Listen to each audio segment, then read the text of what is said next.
Hey everybody, it is Kellen Nitro for Nitromaniac TV's Wrestling Unlimited coming at you with the year in review of 2024. We're going to do an AEW slash New Japan Pro Wrestling slash whatever else combination episode here with our buddy, our friend, our longtime contributor, and just all around a great guy, Moorhouse. How you doing, my friend? I'm doing pretty good. Yourself? Good. We're zooming. For the first Yeah. we are not we're look behind the curtain here. We're not using Skype for the first time. We're using Zoom. And also, if my face looks a little bit better lit and everything, shout out to my buddy Adam for the Christmas gift of a professional style ring light. So that's going to be awesome. Going forward, we actually have some light. Now the problem is I'm looking at my background Moorhouse, and I'm like, man, that is cluttered. I gotta take a look and try to simplify it a little bit, but that's something to work on for 2021, which would be great. So, which a lot of people have been doing, kind of working around the house and everything. Let's face it, the year generally sucked from front to Yeah. back. Yeah. It wasn't overtly great. I don't want to start on a down note, but we should mention that we are recording this on December 27th, 2020. Last night at about, I want to say about 8 o'clock Mountain Time, we got the news of the death of John Huber, FKA WWE's Luke Harper, and was currently wrestling in AEW as Mr. Brody Lee, the Exalted One, leader of the Dark Order. And Morehouse, your thoughts on the guy? Just a talented big man and probably one of the best big men that we've seen in the last 5 or 10 years in wrestling. Yeah, no, he was a tremendous talent. I was actually very excited for him to come in the AEW, and he did a little bit of things before he got sick. But he definitely has a lot of Bruiser Brody quality about him. However, he was very humble person backstage. From I've read all the reports I've read, all the wrestlers have said he was a family man, and it's just tragic that his family has to lose him, especially during the holiday season. Mm-hmm. Yeah, it was definitely a shocker, and condolences and thoughts and prayers go out to his family and all of his fans and friends as well. He was well liked, as the outpouring on social media showed last night, and continues as of right now to kind of roll across. And yeah, we lost a lot of good people this year. I touched with TL in the WWE year in review about people like Pat Patterson and Tracy Smothers and Shad Gaspard over in that universe on that side of the world. On kind of the independent wrestling slash New Japan AEW side, Hana Kimura, unfortunately passing away earlier this year. I think back in what was it, April or May or something. It was in the springtime, and needless, unfortunately, it was just really bad. Victim basically of cyberbullying over there, and definitely a young talent that was going to be on the rise in Ring of Honor, and maybe somebody that we would have seen in like like an AEW or definitely in New Japan and that stuff. In fact, with the announcement today of two dark matches for Stardom on the January 5th portion of the Wrestle Kingdom 15 card, which is pretty cool. They've upgraded from the one. They're going to actually have two in the lead up. I just wish those matches were streamed on New Japan World. I don't get the stream exclusivity thing, but I think it's because they're on two rival networks in Japan, and that's why. But it is that in itself was fairly sad. So Yeah, it's been a tough year with the whole pandemic and the lockdown, and we lost a lot of wrestlers. Some of them were COVID based that we lost, like Tony sorry, Zeus. yes. We lost Zeus due to COVID. We lost Kamala due to COVID. Mm-hmm. Hawk to COVID, Mm-hmm. or not Hawk, sorry, Animal to COVID. Yeah. Yeah, and Animal was another one that we had touched on in the WWE. Animal was another one that we touched on the WWE year in review show as well. So yeah, thoughts and prayers to all of the families out there, and remember their legacies, and let's try to do better and be better, and so on and so forth. So with that, all the heaviness out of the way, we can get into the year in general, and we'll start with All Elite Wrestling. They really, I thought, adapted to the quote unquote new normal the best out of all the promotions. Um, I mean, what say you? What on because I'll get into what I've said here on the channel and everything, but what do you think? How do you think they adapted, and through the end of the year, how do you think they looked? Yeah, so when the pandemic started, they still had an audience built of their own wrestling talent, which caused the ambient noise to be less distracting than WWE when they started. Mm-hmm. Um, my wife, not a big wrestling fan, she watched one of the WWE shows where they didn't have any audience or noise, and it just felt like an empty barn with Mm-hmm. nobody in there but two people. Where Yeah. AEW, you still had that ambient noise, you had the wrestlers chanting, and then they did bring fans in later in the fall, Mm-hmm. segregated fans, but it still at least had that ambient noise, which you need because watching sports silently is it's hard. As we found out, yeah. I mean, like you still need to run some sort of noise, but I think AEW was the first company and the only company to really to utilize, you know, younger wrestlers. In the past, it would be known as enhancement talent, maybe job squatters, whatever you want to call them, whatever the terminology is. But you brought them in when they first jumped to from doing the touring live shows to just recording and taping content at the Nightmare Factory in Atlanta. Um, and they brought in a lot of the school's students, and this was kind of the national TV exposure and debut for people like Alan Angels, Preston Vance, those two from the Dark Order, Anna Jay as well. Trying to think who else. Pineapple Pete. Yeah, Big Shotty Lee Johnson as well. Yeah. Just a number of young talent that you got to watch in 2021. AEW, I think, has about 12 or 15 guys and girls that can easily become quote unquote main roster players for them, I think, in 2021 out of this. So the competition for spots on that 2 hour show now and on 3 or 4 hour pay-per-views is just all of a sudden just ratcheted tenfold, and it's fun to watch. Absolutely. They have such a dynamic talent pool, equally comparable to WWE's talent pool in size. I do feel their dark program might be a little too long right now because they're having to fulfill like 15 or 16 matches just to get everyone some TV time. It's a pay-per-view of squash matches every week. kind of sort of. That's one of the things, is just gotta bear down and get through it and watch it every week. The thing is that you have the main roster people from, well, I call them main roster people, but you have the wrestlers from Dynamite that are trying to build their win-loss records for title chances and that stuff. And then you got to watch Dark, because if you don't watch Dark, the next night Dynamite kind of doesn't make any sense. That all of a sudden, hey, how come Brandon Cutler's getting a TNT title shot? And it's like, well, okay, you have to watch Dark to find out, right? So yeah, but Cutler would not be getting a TV title shot ever. No. Well, I don't know. The guy is, man, the guy is, he's been good since basically September or so or anything. But it's fun also to track the title changes in AEW, because you really don't have to think very hard on how the titles changed hands or where they changed hands. Like, look at the AEW title.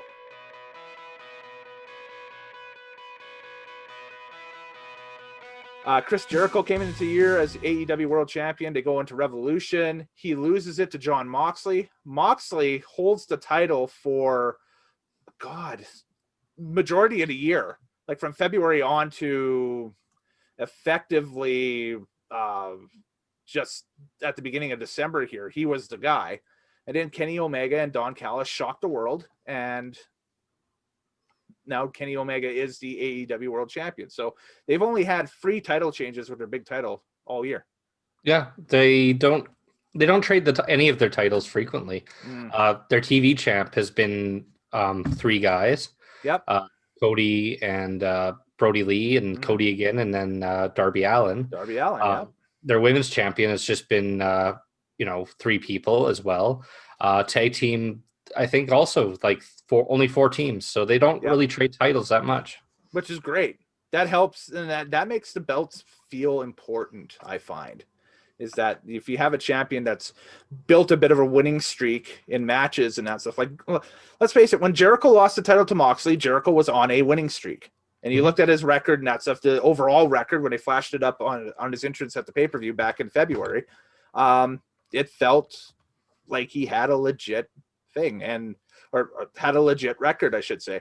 Mm-hmm. Moxley, you look at him, he built up basically a awesome win-loss record during the summer that, when Omega and Callis cheated Moxley out of the title, you Mm-hmm. can tell two things. One, it was shocking. It had that impact. Pardon the pun, whatever. And two, it was controversial enough that that there's going to be a rematch. Mm-hmm. Whether that's coming up at Revolution in February for AEW or somewhere down the line next year, maybe at next year's Double or Nothing or something, or they're saving that for when they can have crowds back fully in attendance or whatever, then, great. But you kind of feel, hey, you're going to be rewarded here. Oh, absolutely.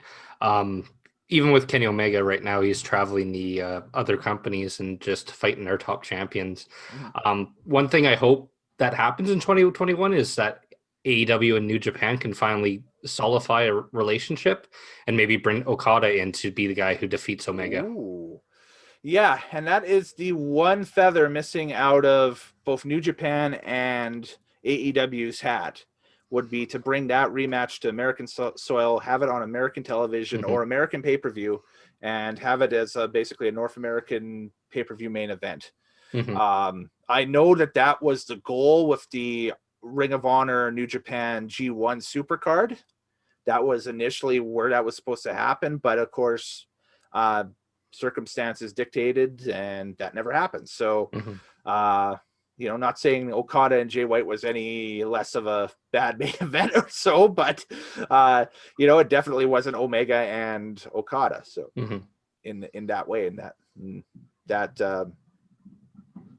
yeah, in that order. So. So that's kind of what I think. That's why they're having Omega travel to different promotions. So I think they'll bring in. I have a feeling like I would put money on Okada showing up in 2021, Mm. even if it's just Okada, no one else from New Japan. Yeah, I mean that, like, you have to send somebody over to test out that relationship if it does start. Why not just send one guy, and that one guy is basically the Sidney Crosby, the LeBron James, the name elite, the Alfonso Davies of pro wrestling right now, and that's Mm-hmm. Okada. I mean, that's the guy, basically on an off night will give you a 4-star match. And he's not doing too much right now in New Japan programming. So why not?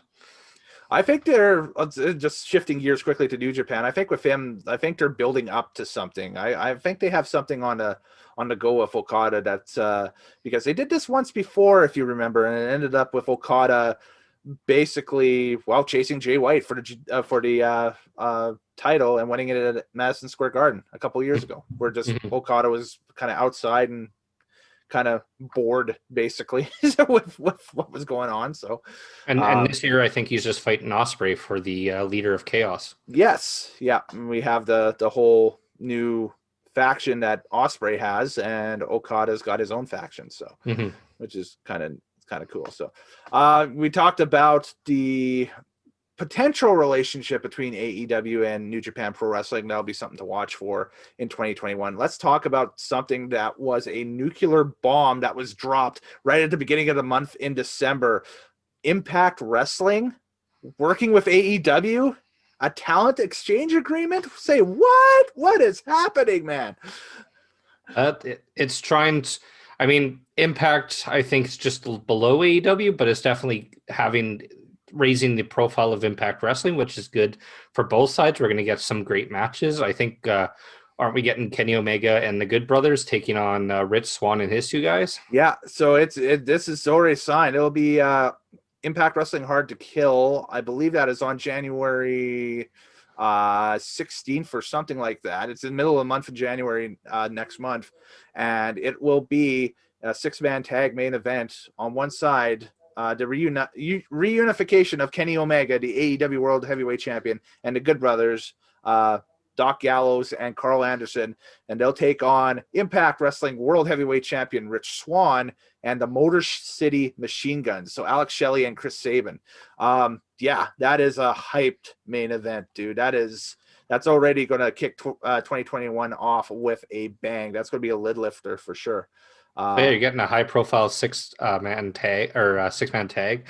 And then we're obviously probably going to see Motor City versus the Young Bucks at some time, or Motor City versus Dax and Shepard. And Dax Shepard, Dax and Cash. Dax and Cash, yeah. Yeah.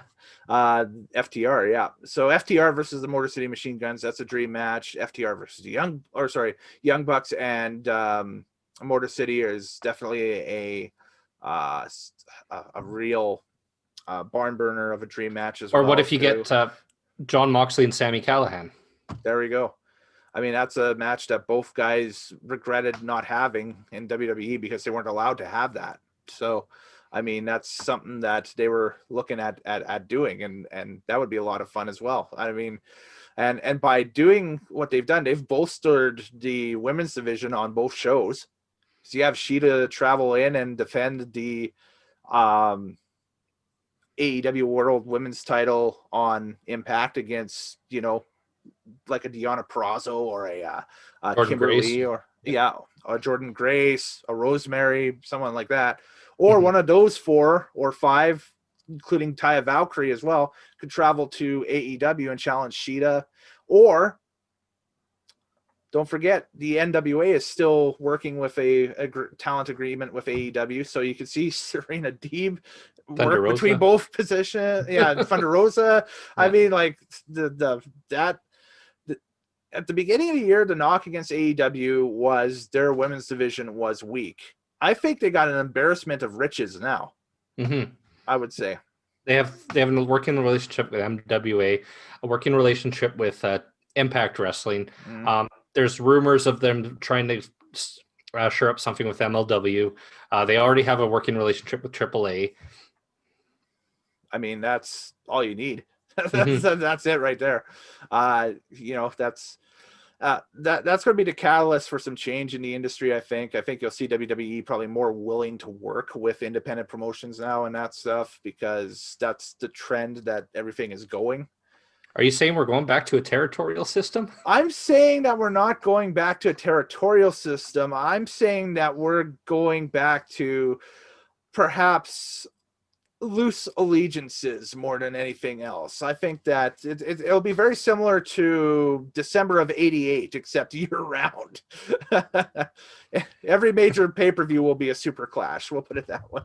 Clash. We're gonna get Wrestle Rock again. Yeah. Oh, don't go that far, but yeah, that's that might be something too. Man, I tell you, I am hyped. AEW gets me pumped about wrestling. And I mean, like, as painful as WWE is to watch at times, AEW for me the entire year has been the exact opposite. I mean, I've rarely, if ever, missed an AEW show. I could care less if I miss Raw or SmackDown. Oh, yeah. I mean, there's been a lot of exciting things in AEW. They're able to make wrestlers prominent very easily. Eddie Kingston came in the summer, became a top title contender just based on his charisma, which no other company gave him a chance to really do a microphone gimmick. That was the Open Challenge series that Cody had as TNT champion, where he would bring in some of the darlings of the independent wrestling circuit, and we've seen quite a few guys. Kingston was a guy. Warhorse was another guy that came in and wrestled Cody for the TNT title. There was a number of individuals. Ricky Starks made his AEW debut right out of the NWA. Ricky Starks, Brian Pillman Jr. Yep, exactly. And just there's 4 hot prospects as they were, and that's what it was. It kind of sucks for the NWA in that case, because they had built such a strong build towards this Crockett Cup pay-per-view that was supposed to happen in April. and it kind of blew apart as part of the whole speaking out movement and everything, with accusations against David Lagana and Marty Skrull, and quickly Billy Corgan kind of not burning all bridges, but cutting ties with those two individuals, and anointing Dave Marquez as his new creative guru, I guess. And they did okay. They launched the whole Tuesday night United Wrestling Network primetime live thing where they could at least keep the belts current and have some title matches and everything. And it was fun. It was good for the first few episodes. And then, of course, circumstances with COVID and everything dictated that they had to shut down for at least a month or so at the beginning of this past month in December. So I'm excited to see what happens out of that movement. But yeah, the one real cool thing they got to do out of that was they built the relationship with Tony Khan and AEW, and over the summer we started seeing NWA World's Women's Titles matches after Thunder Rosa came over and challenged Hikaru Shida, I believe was that Double or Nothing? That was going back to May, I think. That was because that was a pay-per-view. That was either Double or Nothing or All Out.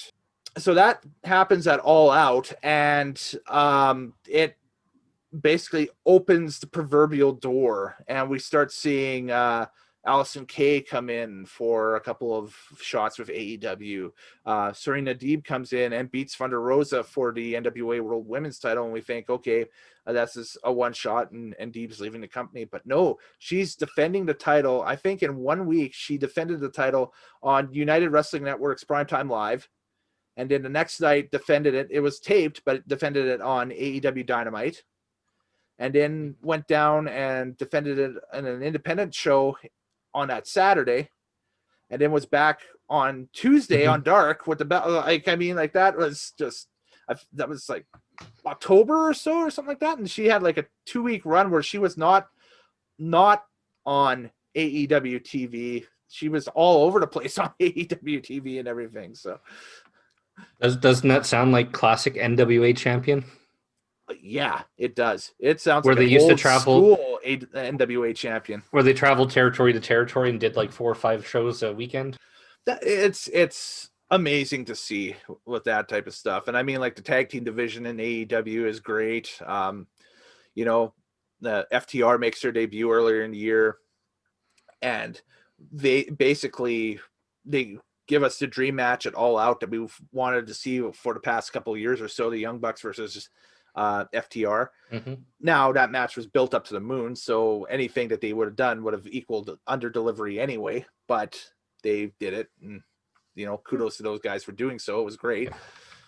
Man, just a great year in general for AEW despite the circumstances. I know that they had a lot of things that they wanted to do, thinking back to Brody here and how they wanted to bring him in. That was supposed to be a big arena, a reveal. Rochester. Yeah, his home arena was going to be the big reveal for that. And then they were the same night, Broken Matt was supposed to debut as well. Matt Hardy. So, we've seen that. We've seen cinematic wrestling become big during the pandemic and that stuff. And probably the most ridiculous of the cinematic matches was the Stadium Stampede.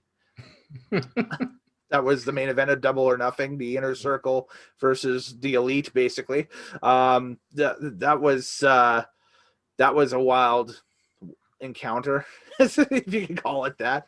Apparently, it took over 12 or 14 hours to film, and they just finished it as the sun was rising over TIAA Bank Field in Jacksonville. So the night before.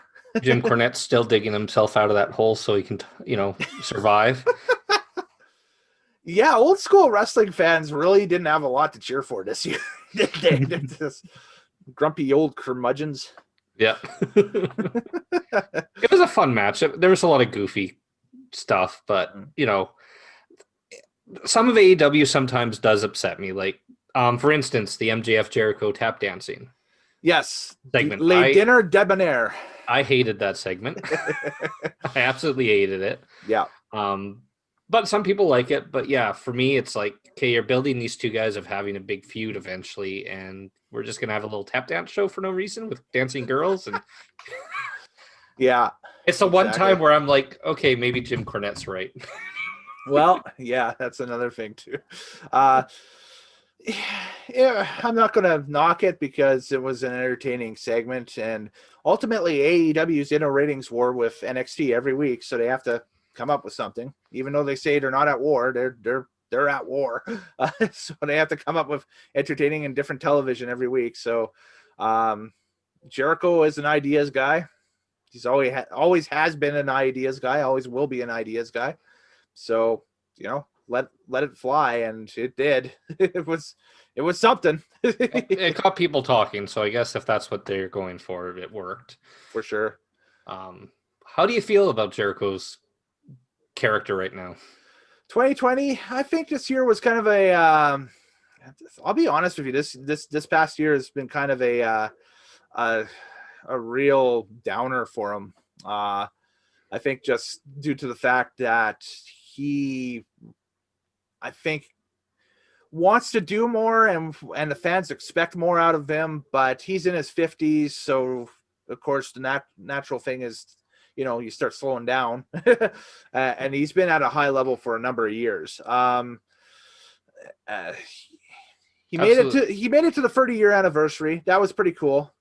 But yeah, um he's starting to slow down. His humor is dad level humor now. which I don't have a problem with. I'm completely fine with that. If that's the next evolution of Jericho, that's fine.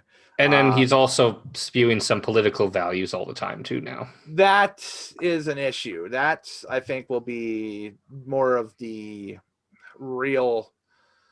Um, yeah, that will be more of a concern going forward than anything else, I predict. But um, politicalness aside, it was a hot button issue throughout the year, um, and it was really, not needed at times, obviously, but it is what it is. And um, it's going to be next year, 2021. We're going to see more of it because, let's face it, the hardline conservatives and that stuff are going to be upset that their guy lost. And, and maybe they're just upset in general because their guy was their guy for so long, you know, Mm-hmm.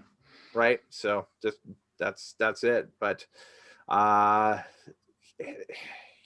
yeah, no, I think with him, and I think he realizes it too, with the cruise being as perilous as it is right now too, and that's still kind of up in the air. Trust me, folks, it's still really up in the air, and whether it goes off even in 2021, or if there's even a chance where it doesn't go off at all, and he's got to pay back everybody, their their booking fees and everything like that through six man and whatever. Um, that's going to be a thing. Of course, really tightly tied to that story is myself, and I'll elaborate later. But it is it's a thing that I've been watching, quite a bit, obviously, and it's I'm rambling, but it's a concern. I think it's probably eating away at him right now. Plus, even if it goes off a hitch, how many people are going to be like, "Oh yeah, I totally want to get on a boat with in the middle of nowhere with 20,000 people." That's a thing that a lot of people are thinking of right now. Really, that's a thing that a lot of people are thinking of right now. Like, in my opinion, I think the big arena shows or big arena events are gonna die. So you think that we're going to end up closer to what we see now, where it'll be either some sort of Thunderdome-esque type gimmick where you pay to quote unquote be in attendance for something like this or whatever, or it'll be a situation where it's a closed off studio and a la rollerball or something like that. We're just watching wrestling in a closed studio. Yeah, or a 500 people to 1,000 people type arena show. Even when it comes to other entertainment, I had tickets this year to or go to a giant Green Day concert in Seattle, Mm-hmm. which would have been I think 100,000 people there, Mm-hmm. and if let's say if the pandemic was gone and everything's back to normal, I don't know if I feel comfortable. Like me and probably a lot of other people would not feel comfortable with that. Yeah, that's a thing, exactly. And I mean, you know, take a look at things as simple as fan conventions. I mean, how are you going to have a WrestleMania weekend with all these indie shows and everything now, either post pandemic, where some people have gotten inoculated, some of them haven't, and not be considered a super spreader or something along those lines, right? Like it's impossible. So highly doubt that we'll see like a quote unquote mania week in general.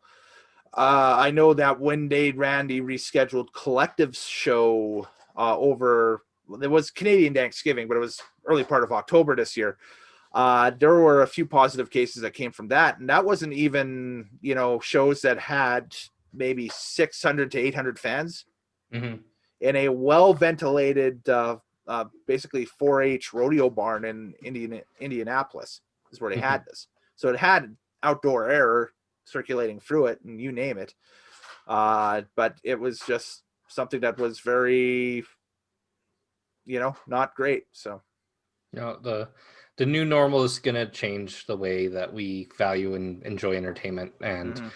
I think wrestling's been doing fine. The Thunderdome, while it's goofy, it works. I mean, I don't like the giant 10 by 10 webcam headshots, but that's just me.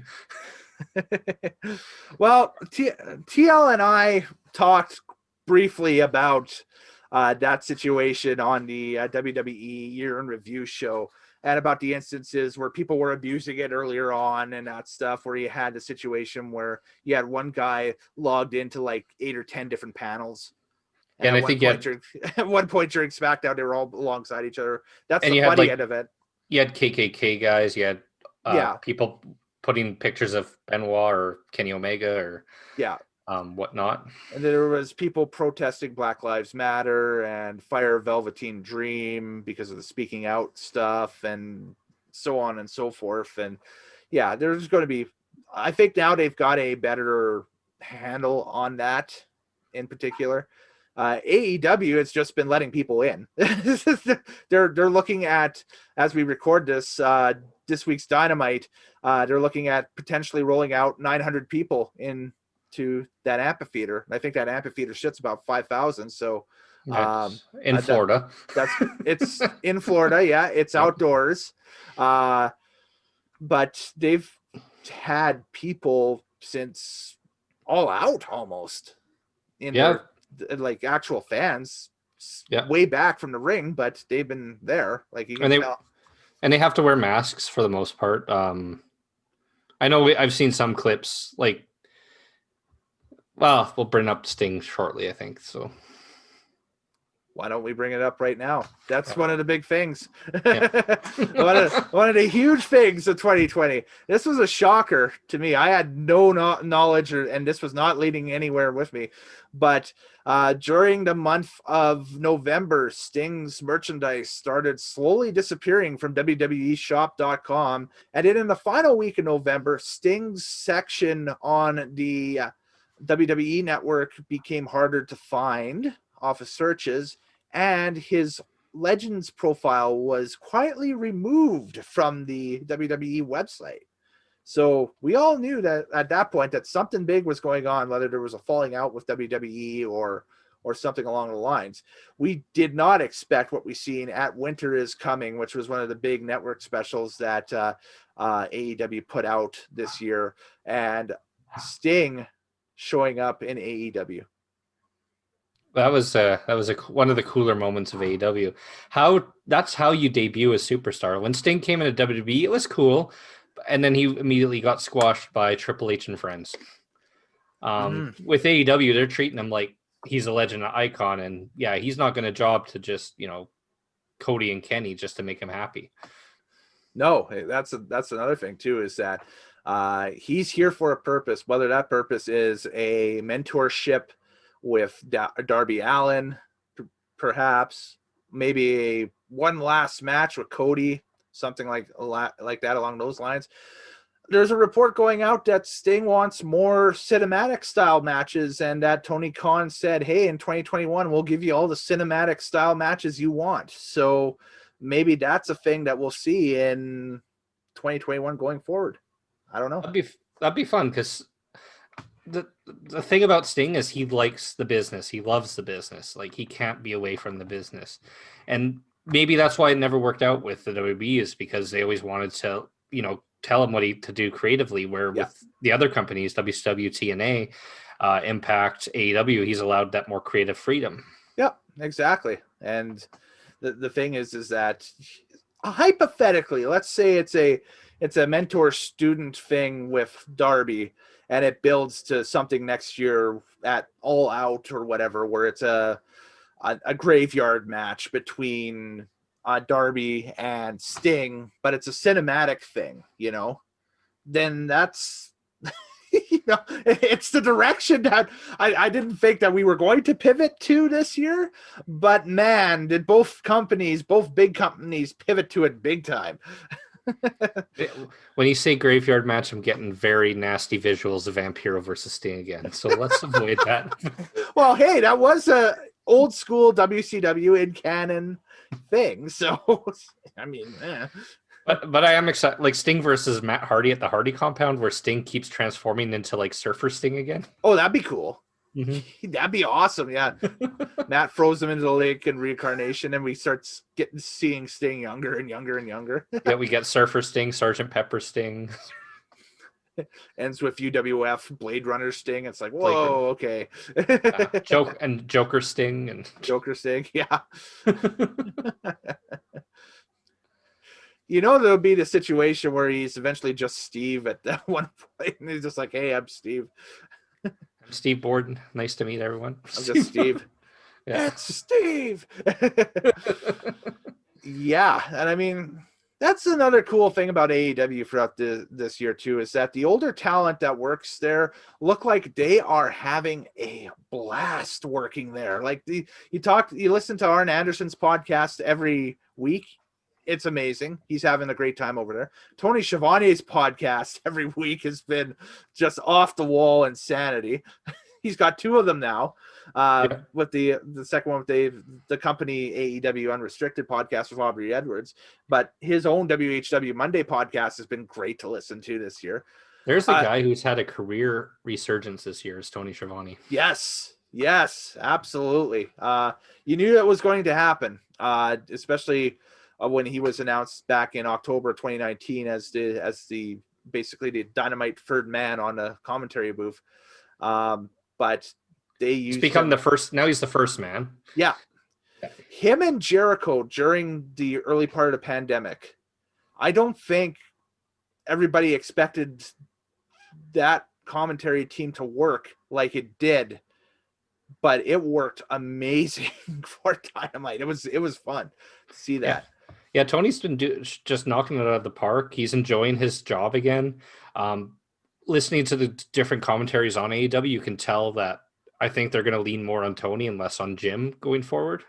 Yeah, I think Jim has taken the place of the third man color commentator type spot on that.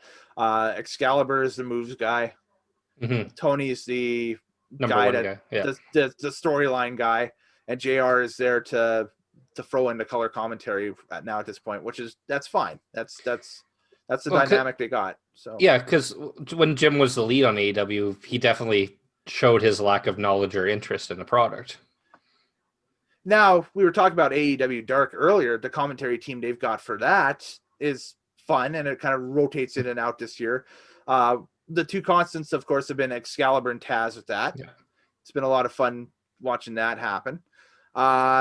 They've worked in Anthony Ogogo, which is pretty cool. He's got a real gift of gab, I find. Mm-hmm. And he had to have been, being a former, I think it was a WBC champ or something. One of the big boxing belts he held for a while. Mm-hmm. And he was an Olympian as well, a gold medal Olympian in mm-hmm. boxing. Being a former professional boxer transitioning into wrestling now, you have to have that bravado and that stuff, and he has that in spades, which is great. I loved when they did the women's tournament that they brought in Veda Scott. Hmm. I thought that was amazing. Watching that women's tournament every Monday. The problem was it was on every Monday. I would have picked a different day of the week for that because, Monday's kind of a black hole when it comes to, watching stuff. But it was a pandemic, so I was able to fit in no problem and so forth. But I can't pick, anything terrible from what we were doing or No, what they were doing, I should say. So they have a good broadcast team. It was funny because when they started, they wanted Marvev to be the lead, and well, he's a pretty good secondary backstage interviewer. yeah, just trying to think where else we could go here with that. Oh, favorite match of the year from AEW. What's your favorite? Um, hmm, I'd have to think. I haven't really thought about it. You go first. I'm like the millions that like that tag match at Revolution with Paige and Omega versus Young Bucks. I think that was out of this world storytelling that you would normally see at like a Wrestle Kingdom Hmm. or a WrestleMania main event or something along those lines. It felt like watching an old school Crockett Starcade match at times, or an old school early '90s WCW match. Uh, I thought it was just the perfect mix of four guys that really know each other in the ring, and they were able to establish that and kind of exploit that to their ability. So that was my absolute favorite. Yeah, I think I'd go that direction too. It was just a fun match to watch. You're talking about the Omega Page one, right? Yeah, Omega Page versus the And the Young Bucks at Bucks. Yeah, Revolution yeah, back that in was a February. fantastic. Yeah. That was a fantastic match. There's a lot of good chemistry. The story was good. They continued that story throughout the match, so there's really no complaints about that match. It was fantastic. No, yeah. The other one I liked, and I know it will be controversial, I actually liked the dog collar match. Cody and Brody. Yeah, Cody and Brody. Mm-hmm. It was brutal. It reminded me a lot of the Greg Valentine Roddy Piper match, and I think that's what they were trying to reproduce. That was In the quality. homage. Yeah, Yeah. exactly. Greg Valentine was in the crowd that night watching that match, and he went to the back to both guys and said, "You guys hit it out of the park." So, Mm. when you got half of that amazing match, walking up to guys and saying, "Hey, great job, you guys." Mhm. Home run, exactly. That was great, and that, of course, ended up being Brody Lee's last match. But if that's the last match, man, you can go out on your sword on that one because that was brutal and it was amazing. And I believe that might have been the last time that Dynamite maybe cracked into the 1 million mark, because I know that Dynamite cracked into the million mark this year at certain points. I don't have the ratings in front of me or not or anything, but I They think did it that, with Sting. They did it with Sting. yeah. So that was the second time with it. But they've only done about 2 or 3 times this year, and I think that was one of the times was the dog collar main event on Jericho's 30th. Yeah, and there were things that I don't. There were a few things this year that I didn't like that AEW did. Going back to Jericho's 30th, I think that it was well intentioned to have Chaos Project versus I think it was Jericho and Hager in that tag team match, and or it might have been Jericho and Guevara. I can't remember, but it was just, I know 30 years ago a match between Luther and Jericho would have been amazing, but Luther's not very good. these guys have lost a step at this point in the game.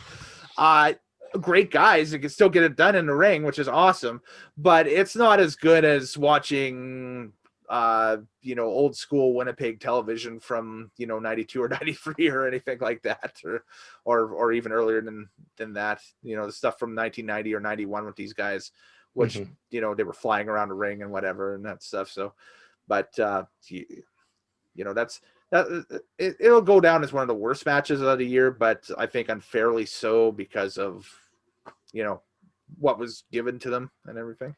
But hey, Jericho got to wrestle one of his best friends. One So of the abandoned things of the year too was a blood and guts thing that was supposed to happen Oh yeah, the in, War Games. yeah, the quote unquote War Games thing that they were going to call Blood and Guts between the Inner Circle and the Elite that was going to happen in East That, Rutherford. that Yeah. was the wasn't that, or no, New Jersey was so yeah. Yeah, East Rutherford, the Prudential Center, I Yep, think, yeah. or not? No, it's that Newark, one of the two. Anyway, that was supposed to happen, but then the pandemic canceled it, so we didn't get a chance to see it. But that would have been a lot of fun to see. Basically, everything happened off of that. That would have been a lot of fun to see their take on War Games. You know, we eventually did see a War Games over on the NXT side. We saw 2 War Games matches this year that played out really well in a smaller venue. Mind you, there was not a lot else you could do in that building once those cages were set up, but that's it. Yeah, there's no problem with War. I think both War Games matches were pretty decent this year that we Yeah. got. But yeah, that would have been cool to see a Blood and Guts that was highly promoted, and then all of a sudden everything just shut down. Mm-hmm. Exactly. So I think that is one of the, along with the ill-fated Rochester card that was supposed to happen with the debuts of Brody and Matt Hardy coming Yep. in.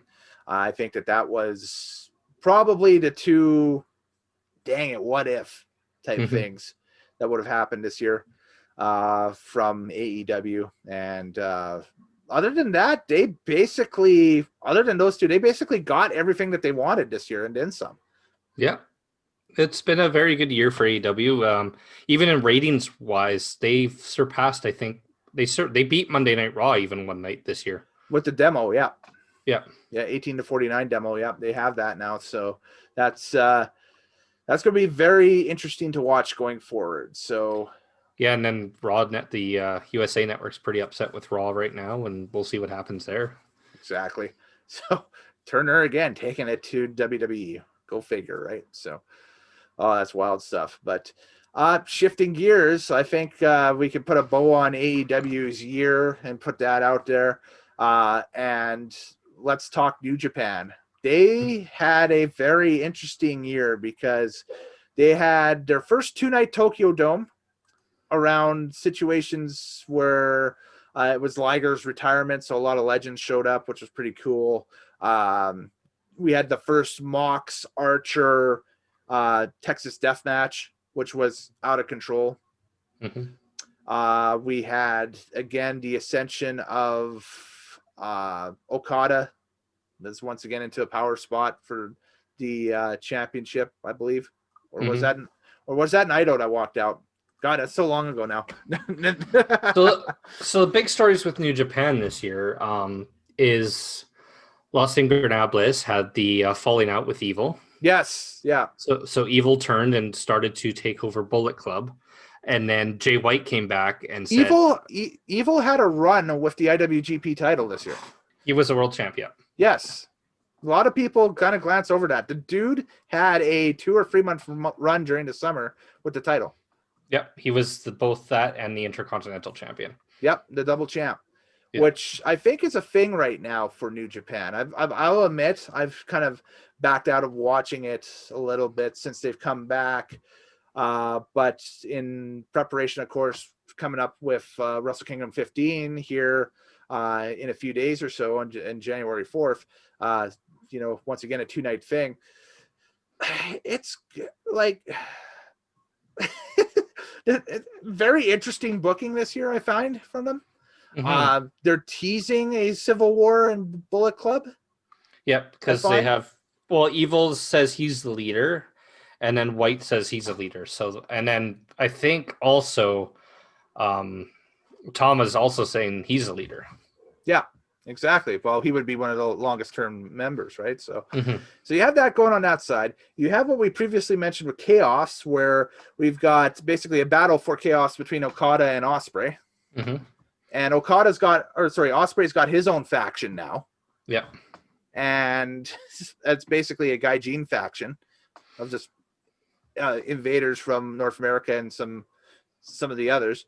You have Ibushi, who Koda's kind of a man without a country right now. He's without a country. He won the Grand Prix this year, but then lost his shot. But then he still gets a shot for some reason. Yeah. Oh, and we forgot another name in that Bullet Club leadership thing. It's Kenta, Yes. because he's got the guaranteed U.S. title shot But the U.S. contract. title's missing. But the U.S. title is missing because Mox is still listed as the U.S. champion, But he can't go to Japan. But he can't go to Japan, and he said that he wasn't going to go to Japan to begin with. So there could be some controversy around that, and it's going to be a very, very interesting couple of days here coming up in a couple weekends or so, or in a weekend now. It's next weekend, yeah. Next weekend, yeah, exactly. Saturday, Sunday. Oh yeah, I could watch it this year. Yeah, me too. It'd be great. So I think it actually the Japanese to mountain time zone time conversion always gets me. So yeah, it's like 1 a.m. I think our time that you can watch it. On like a Sunday or something, I think Sunday into Monday, maybe Sunday and Monday, yeah, Sunday and Monday into Tuesday. So yeah, so it might be something I will record. Well, I've got the New Japan World Service, so I can just check that out, as it runs too, which is great. So yeah, if you're gonna get New Japan Service, get it on the first. Don't get it now. Yes, exactly, because otherwise you'd be double billed. Yeah, double billed. Yeah, exactly. Same deal with Fight. If you're going to subscribe to AEW's kind of over the top service that they got set up for Fight right now, I would sign up on the 1st. I'd hold off until January the 1st and do it. And basically all you get with that is just all the stuff they show during commercial break. That's it. So you just get to hear Jim Ross swear. And Tony and Excalibur call rest holds or something. Yeah. Right now. That's it. Mm-hmm. So, but it helps if there's a lot of people that don't have TSN here in Canada or whatever, and, have cut the cord, if you will. So, mm-hmm. So that's that. So, but yeah, New Japan's their big show's coming up. They didn't start off till the summer this year. Yes. They kept the lockdown even longer than the other WWE did, or WWE didn't even lock down. AEW didn't really lock down either. No, they didn't really lock down either. They just pre-taped a whole bunch of stuff. The pre-tape this year is the MVP of the year, I guess. It'll be interesting, when we get a chance to take a look at this again and do something up like the Meltzers, which will be January-ish sometime or whatever, and take a look back and try to remember, hey, does stuff fall into the 2.5 month normal quote unquote portion of the year, or does stuff fall into the new normal, which was basically it's actually been better, because when we started this year we got Edge's debut and the camera couldn't keep an eye on him. Yeah, he was all over the place. We hit on that as well earlier on. If you haven't had a chance to check out the WWE year in review that I did with TL, go check that out. That's on the channel here. It's in the back catalog. So whatever. You pause this and go and play that. Anyway, whatever. But the lighting in this one is better. That's what I gotta say, because I got ring light now. So anyway, and our camera works better than WWE's too. Yes, it's very stable, very rock solid too. Working with a new tripod as well, which is awesome. So Santa was very good to me. We'll just put it that way. The title holders, we can take a look at them briefly for both companies going into 2021. You got Kenny Omega, who is the AEW World Champion right now. Do you expect him to have a long run with that belt? Yeah, like I said, I predict, I'll put money on it. I think Okada and him are going to fight it All Out next year. Wow, that'd be huge. I think he'll hold it till All Out. There's your prediction. That'd be huge. Tag team titles, Young Bucks. That's a belt that I could see maybe changing hands quite a few times in 2021. Yeah, and the Young Bucks are working with a lot of these new younger talent tag teams, which is really cool to see. They're not just hanging out with FTR all the time. So we're seeing like Private Party get shots. The Hybrid too. What's that new team that just joined? The Acclaimed got their shot here recently. They'll probably get another one. Top Flight that went toe to toe with the Inner Circle here this week. The Inner Circle, because Jericho and MJF no doubt are going to have a kind of a falling out of partners storyline. I think that's the next real logical step for that to go. So maybe that's a deal. So I think Jericho's going to turn face and MJF's going to take over the group. That could be a case. Jericho gets excommunicated out of his own group that he formed, basically. Yeah. And then you know. he's an angry old man trying to fight the young kids. And he doesn't have friends, but finds out that he actually has friends and people, and that's that'd be a wild storyline. That'd be a lot of fun. Could be good. Tag team division's great there. Having Darby Allin as the TV champion is really giving him more credibility. He's so young. He has such a long future, and they're actually connecting him with Sting because they have very similar personalities. Mm-hmm. So that's really cool to see. And I think Darby's still feuding with the Taz group, so we'll watch that going into next year. Yeah, we'll see that going forward and everything. And I mean, like, that's going to be a lot of fun to see how that Team Taz versus Darby Allin dynamic kind of evolves going forward. The women's side, Hikaru Shida is the AEW World Women's Champion. I agree with you. It's kind of but yeah, I could feel that. I pick up what you're putting down. She's a good wrestler. She just doesn't have a lot of character. Yeah. Okay. That's debatable for sure. I mean, I think it's establishing as we see it every week.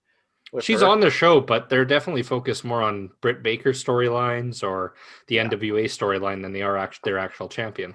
Which I think is kind of the superior workers that they got in that division right now is, Serena Deeb's the NWA World Women's Champion. I predict that belt had a habit of changing hands when Power was up and running, so it will still have a habit of changing hands as the year goes on. Who it changes hands to, maybe see a Britt Baker win that.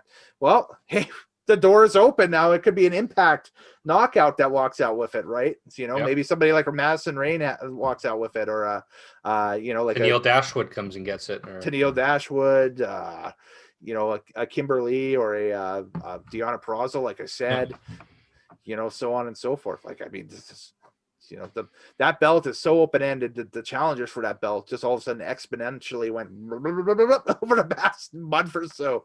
So that'd be crazy. So I don't think Sheeta's going to hold it much longer. I think her time's almost up. Yeah, same with the AEW belts. Like, I mean, we're talking about the NWA belt, but the AEW belts, I think that, that's probably due for a change here.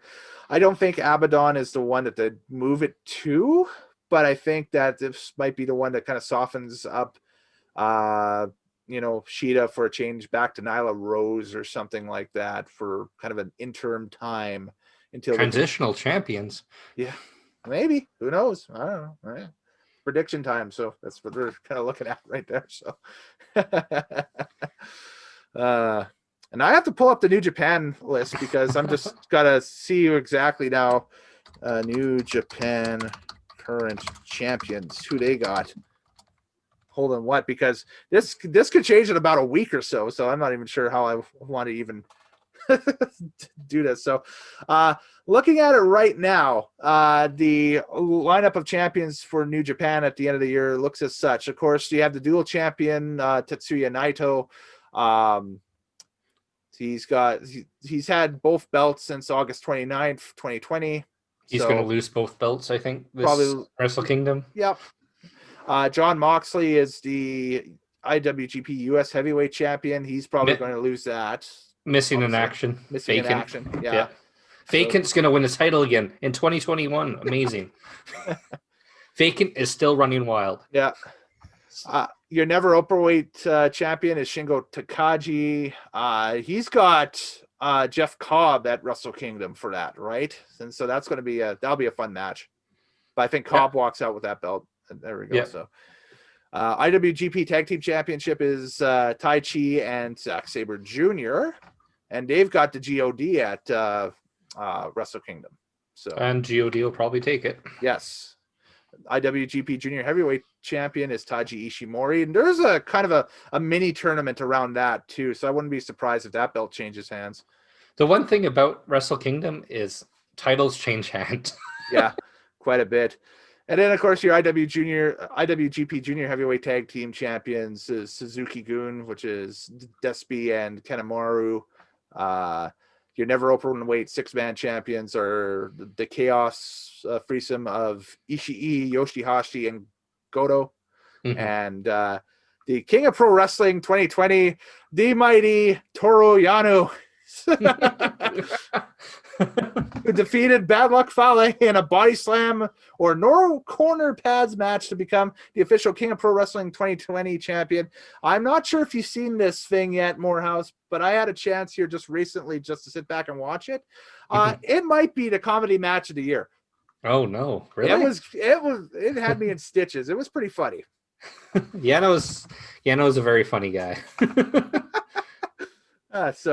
And hey,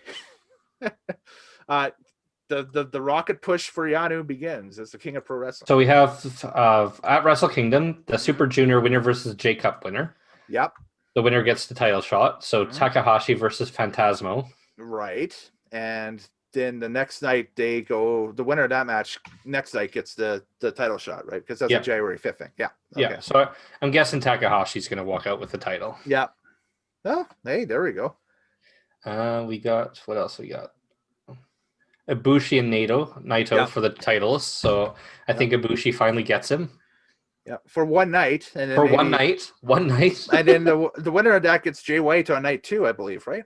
Yeah, I think Jay White will then take the titles after that. Yep, exactly. It's going to be wild because the way that's shaped up at the beginning of this year that we've seen, you have the 2 nights of Wrestle Kingdom, and then the night after that, you got New Year's Dash.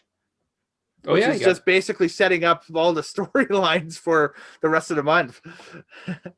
And then you got Fantastica Mania, but I'm not sure if that's even going to go or not this year because you have to fly in a bunch of talent from Mexico for that. So yeah, you have 3 big events back to back to back. Yeah. They're going to be tired. Usually the matches of the year happen on one of those 3 nights. So yeah, or at least the storyline of the year. So. Oh, and then the junior heavyweight titles are being fought against Master Wato and Taguchi. So comic team. Yeah.